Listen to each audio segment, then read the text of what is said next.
24 में कांग्रेस की क्या रणनीति है जीतने की?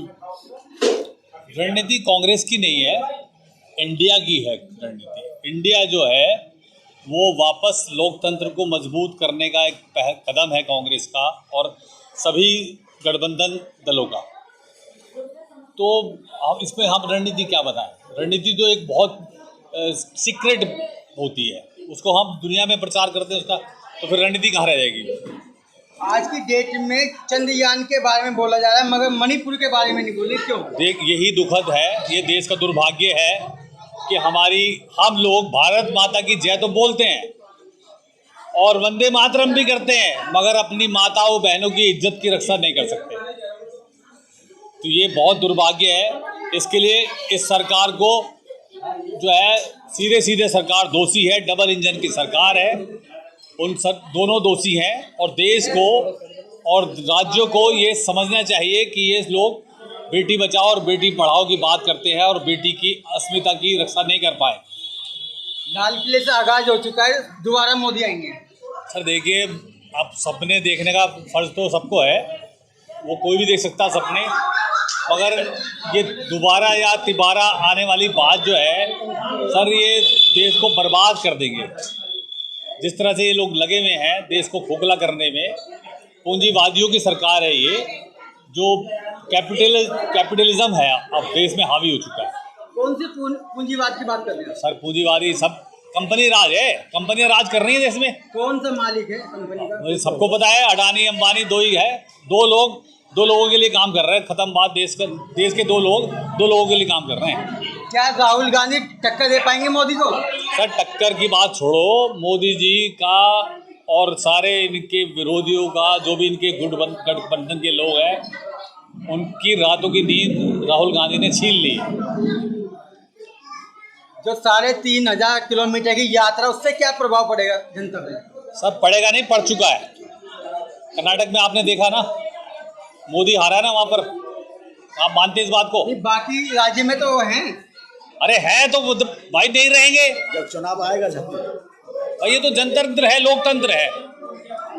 जनता जो है, मोदी जी के सपोर्टर कह रहे हैं कि आजकल राहुल गांधी नोटंकी कर रहे हैं ट्रक में बैठ के। नहीं, नोटंकी तो मोदी करता है कि वैज्ञानिकों की पिछले 50 साल की मेहनत को उसने 30 सेकंड में उनको बोलने का मौका नहीं दिया और खुद 30 मिनट तक बोलता रहा।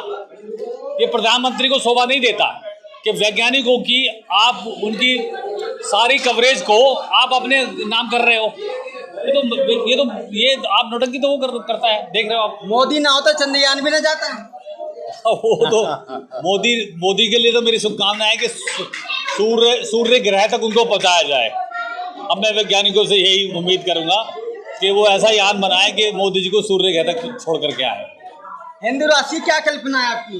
सर हम लोग समय हालात जो चल रही है सर, हम सब हिंदू हैं और हिंदू राष्ट्र नहीं है, ये धर्मनिरपेक्ष समाजवादी लोकतांत्रिक गणराज्य है ये, जिसमें सभी धर्म सभी जातियों का समावेश है, सभी भाषाओं का समावेश है।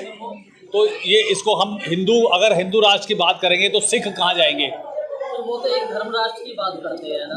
हाँ, तो संविधान को भी आपको फाइनेंस मिनिस्ट्री के जो चेयरमैन है उन्होंने भी बयान दिया है कि संविधान बदल देना चाहिए। उस फाइनेंस मिनिस्ट्री के चेयरमैन से या सलाहकार से आप ये पूछो कि भाई तुम महंगाई पे तेरे पास कोई एजेंडा है?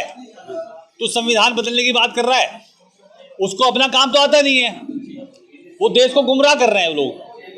संविधान कोई उनके पपौती नहीं है कि जो उसको बदल देंगे वो लोग।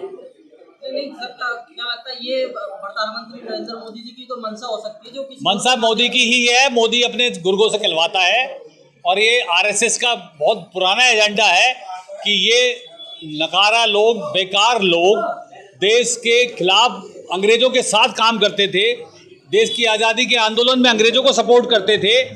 आज ये लोग वापस उसी कंपनी राज को देश में लाना चाहते हैं। मोदी ने कहा 370 हटाएंगे, उन्होंने हटा दी। अब वो संविधान हटाने की बात कर रहे हैं, आप मना कर रहे हैं। नहीं, संसद उस मोदी से पूछो ना, 25,000 करोड़ खर्च करके पूरा सेशन जो हुआ ना, मानसून सेशन, उसी पुरानी संसद में हुआ है। उसकी पोल खुल गई, पानी बरस रहा था, टपक रही थी। उसके घोटाले की पोल खुली है। कौन सा घोटाला? ऐसा अभी तक कोई घोटाला सामने आ ही नहीं रहा। अरे भाई सामने कैसे आएगा जब आप सारी एजेंसियों को अपने ताले में बंद कर के अपने पास चाबी रख लोगे तो घोटाले के सामने कैसे आएंगे? केकेसी की अब भविष्य के लिए क्या रणनीति? केकेसी कामगार कर्मचारी कांग्रेस एक कामगारों का संगठन है। हम लोग कामगारों के लिए काम कर रहे हैं और कामगारों की जो वेलफेयर की स्कीम है उसको हम इम्प्लीमेंट कराते हैं। और अभी हमारे नेता माननीय राहुल गांधी जी ने कर्नाटका में गिग वर्कर, जो आज हमारे बेरोजगार बच्चे मोटरसाइकिल पे रह करके काम कर रहे हैं, डिलीवरी बॉय का, वो गिग वर्कर को उनके वेलफेयर के लिए अभी उन्होंने 300 करोड़ रुपए राजस्थान में सैंक्शन करवाया, 400 करोड़ रुपए कर्नाटक में सैंक्शन करवाया। तो हमारी तो ये सब जो है वो कांग्रेस की मंशा साफ है कि गरीब मजदूर मजलूम को न्याय मिले, उसको रोजगार मिले, उसको शिक्षा मिले, उसको स्वास्थ्य मिले।